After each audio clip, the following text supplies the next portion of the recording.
Dès son retour à la Maison-Blanche, Donald Trump a relancé sa politique anti-immigration, marquant 2024 et 2025 par une vague massive d'expulsions. Sénégal, Mauritanie, Nigeria. Ces pays africains se retrouvent en tête de ce que beaucoup appellent la liste noire. Mais qui sont ces migrants ciblés? Pourquoi l'administration Trump a-t-elle durci sa politique? Et quelles en sont les conséquences sur des millions de vies humaines? Restez jusqu'à la fin pour comprendre l'envers terrifiant de cette stratégie politique. Donald Trump a promis de mener la plus grande opération d'expulsion intérieure de l'histoire américaine. Avec environ 11 millions de migrants sans papier vivant aux États-Unis, ses objectifs sont clairs. Arrêter et expulser massivement ces personnes, qu'elles aient commis des infractions ou non. S'attaquer aux droits au sol, une mesure historique qui garantit la citoyenneté américaine aux enfants nés sur le territoire, même de parents sans papier. Démonter le droit d'asile, empêchant les personnes fuyant les persécutions de trouver refuge aux États-Unis. Statistiques choquantes. Selon Pew Research Center, près de la moitié des migrants sans papier viennent du Mexique, mais les communautés africaines sont également visées de manière disproportionnée. Des pays comme le Sénégal, la Mauritanie et le Nigeria comptent des milliers de ressortissants en danger d'expulsion.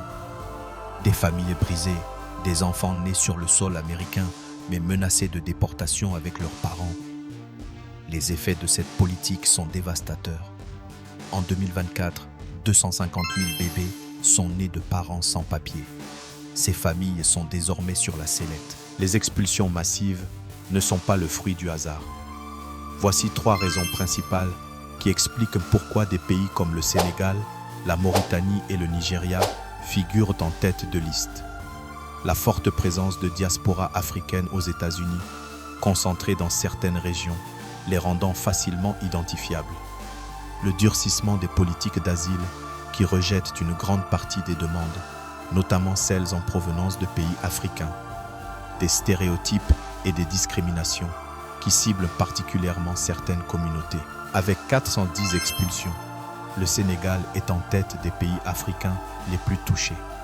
Pourtant, cette communauté est réputée pour son intégration et ses contributions dans des secteurs comme la restauration et le commerce.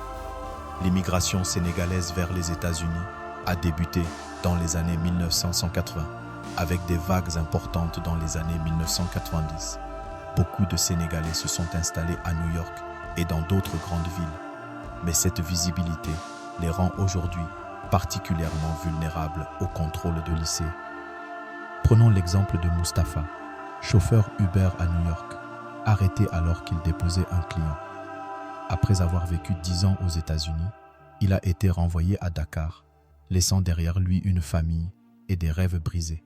La Mauritanie arrive en 2e position avec 353 expulsions. Pour beaucoup, les Mauritaniens ont quitté leur pays pour fuir les discriminations ethniques et l'esclavage encore pratiqué dans certaines régions. Aux États-Unis, beaucoup demandent l'asile, mais les politiques restrictives de l'administration Trump ont rejeté une grande partie de ces demandes. Hawa, une mère de 3 enfants, vivait dans l'Ohio. Elle a été expulsée après 8 ans passés aux États-Unis. Aujourd'hui, elle est de retour en Mauritanie, où elle craint pour sa sécurité en raison de son appartenance à une minorité ethnique. Le Nigeria, avec 138 expulsions, est le 3e pays sur cette liste noire.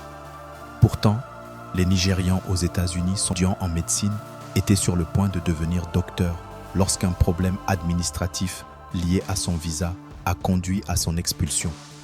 Ce rêve brisé est un exemple parmi tant d'autres de talents perdus à cause de politiques migratoires strictes. Outre le Sénégal, la Mauritanie et le Nigeria, voici les autres pays africains figurant sur cette liste donner leurs études et des travailleurs qui perdent des années d'efforts. Mais les conséquences dépassent les individus. Les pays d'origine subissent aussi l'impact économique. Les transferts d'argent des immigrants représentent une part essentielle de l'économie de nombreuses familles africaines. Avec ces expulsions, ces ressources vitales disparaissent. Face à ces expulsions massives, les gouvernements africains tentent de négocier pour protéger leurs citoyens. Cependant, Les ressources pour réintégrer les expulsés restent limitées. Les ONG, quant à elles, dénoncent ces politiques, soulignant la brutalité des arrestations et le non-respect des droits humains. Aux États-Unis, des associations de la diaspora s'organisent pour défendre les immigrants en situation irrégulière, mais elles manquent souvent de moyens face à l'ampleur de la crise. Sénégal, Mauritanie, Nigeria, ces expulsions soulèvent des questions profondes sur l'équilibre entre politique migratoire